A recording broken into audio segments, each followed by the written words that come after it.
नमस्कार दोस्तों, कैसे हैं आप लोग। बिहार के मुख्यमंत्री नीतीश कुमार की पार्टी में सब कुछ ठीक नहीं चल रहा है।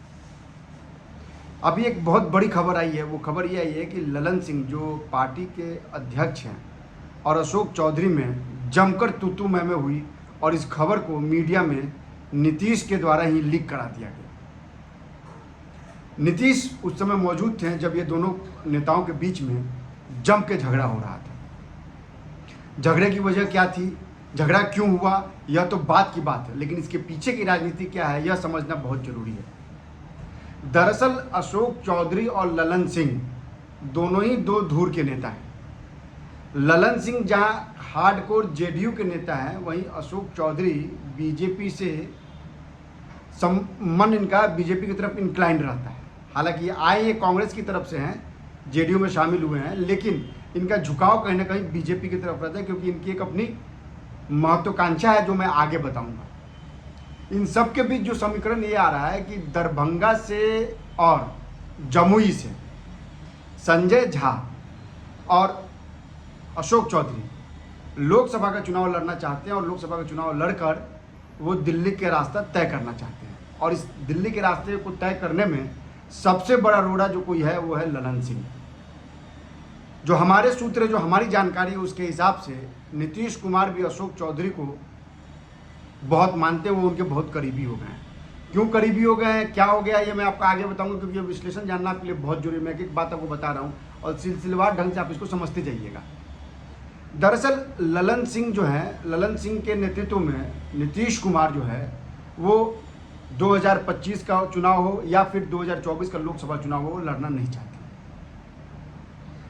नीतीश को यह पता है कि अशोक चौधरी और संजय झा जिस दरभंगा और जमुई सीट की बात करो, और ये बात नीतीश जानते हैं, वो नीतीश के लिए उस एक झुकाव का पॉइंट है बीजेपी की तरफ। आपको अगर याद हो तो नीतीश लगातार संकेत दे रहे हैं अटल बिहारी वाजपेयी के समाधि स्थल पर जाकर अटल बिहारी वाजपेयी का नाम लेकर, लाल कृष्ण आडवाणी का नाम लेकर बार बार ये इंडिकेट कर रहे हैं कि उनका झुकाव एनडीए की तरफ बढ़ रहा है। और बहरहाल जैसा कि मैंने आपको बताया था कि बिहार में गृह मंत्री अमित शाह जब आए थे तो उन्होंने एक क्लियर इंडिकेशन दे दिया था कि अब उनके लिए कहीं ना कहीं दिल्ली में सॉफ्ट कॉर्नर बन गया है, क्योंकि उन्होंने प्रत्यक्ष रूप से नीतीश पर हमला ना करके लालू यादव और मौजूदा सरकार पर हमला किया था। अब इसके इतर जरा और समीकरण समझिए। दरअसल क्या है कि यही वजह है कि नीतीश कुमार ने एक झटके में विधानसभा प्रभारियों का काम छीन लिया और इससे 243 लोग जो हैं वो ललन सिंह के वो किनारे कर दिए गए।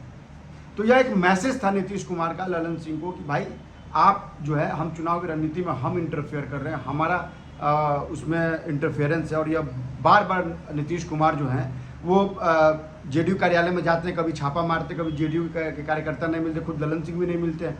और तो और मैं आपको बताऊं कि कई बार जेडीयू की मीटिंग में नीतीश कुमार बिना अध्यक्ष के ललन सिंह की मीटिंग करते हैं और नब्ज टटोलते हैं विधायकों का, सांसदों का, कार्यकर्ताओं का कि उनकी पकड़ कितनी है, नीतीश की उनकी पकड़ उन पर कितनी है, इस बात को टटोलते हैं। नीतीश की राजनीति बेहद दिलचस्प होती है। नीतीश कहते क्या है, करते क्या, सोचते क्या, ये जानना बड़ा मुश्किल है। तो मैंने आपको बताया कि यह जो खबर जो है ये नीतीश के द्वारा लीक कराई गई और इसके बाद से यह मीडिया में सुर्खियां बन गई हैं। ललन सिंह चाहते हैं कि वो जो है जेडीयू जो है वो बीजेपी से साठगांठ ना करे, क्योंकि इसकी वजह है, इसकी लालच है। जेडीयू की तरफ से ललन सिंह ये चाहते हैं कि उनको डिप्टी सीएम बिहार का बना दिया जाए, जो महागठबंधन की सरकार चल रही है उसमें वो डिप्टी सीएम बनकर आ जाए। इसके बाद से क्या होगा कि उनका डिप्टी पीएम का पद वो जो है वो सिक्योर हो जाएगा और वो बिहार की राजनीति में सक्रिय हो जाएंगे। और यही बात नीतीश को भी पता है, लेकिन नीतीश अभी वेट एंड वॉच की स्थिति में है। उधर अशोक चौधरी का यह मामला जो है इतना आसान नहीं है। अशोक चौधरी ने जिस तरह से बिगुल बजाया है उसके भी कई मायने हैं बिहार में लगातार। हालांकि सुशील मोदी ये कई बार कह चुके हैं कि उनके लिए एंट्री बंद है, लेकिन वहीं विजय सिन्हा ने कहा कि नहीं भैया, सबके लिए दरवाजे खुले हुए हैं। तो लगातार नीतीश को इंडिकेशन मिला और नीतीश उस सही टाइमिंग का इंतजार कर रहे हैं जो उनको कमोबेश मिलता जा रहा है। लैंड फॉर जॉब और जॉब फॉर लैंड, जिसको लेकर कंफ्यूजन रहता है लोगों में, क्या है कि नौकरी के लिए जमीन देना। रेलवे में जो घोटाला उसमें चार्जशीट दायर हो गया और उसमें तेजस्वी यादव का नाम है, और तेजस्वी यादव जो है किसी भी वक्त जो है वो गिरफ्तार अगर हो जाते हैं तो फिर नीतीश के लिए यह एग्जिट पॉइंट बन जाएगा। क्योंकि पिछली बार भी गठबंधन में जब वो तेजस्वी यादव का नाम इसमें आया था तो उन्होंने दरकिनार कर लिया था महागठबंधन की सरकार से। लिहाजा वो एक परफेक्ट मौके का इंतजार कर रहे हो, जिस समय वो मौका उनको मिला और लगातार वो मौका मिलना शुरू हो गया। तो अगर वो उनको मौका मिलता है और अगर वो सटीक बैठता है तो यकीन मानिए कि कुछ ही दिन में, यानी अब से 1-2 महीने में नीतीश कुमार जो है वो बड़ा खेल कर देंगे। नीतीश ये कर सकते हैं कि ललन सिंह को भी वो चाहे तो, सबसे बड़ी खबर जो मैं आपको बता रहा हूँ सुन लीजिएगा, ललन सिंह को हो सकता है वो अध्यक्ष पद से हटा दे और अशोक चौधरी को अध्यक्ष बना दे और उनके नेतृत्व में वो चुनाव लड़े। यह एक बड़ा मैसेज नीतीश जो है वो देना चाहते हैं। हम लगातार इस खबर पर आपको अपडेट करते रहेंगे। आप हमारी खबर को देखते रहिए, समझते रहिए और कमेंट भी जरूर कीजिए। और लगातार हम उन सब्सक्राइबर को धन्यवाद दे रहे हैं जो हमारी खबरों को देख रहे हैं। नमस्कार।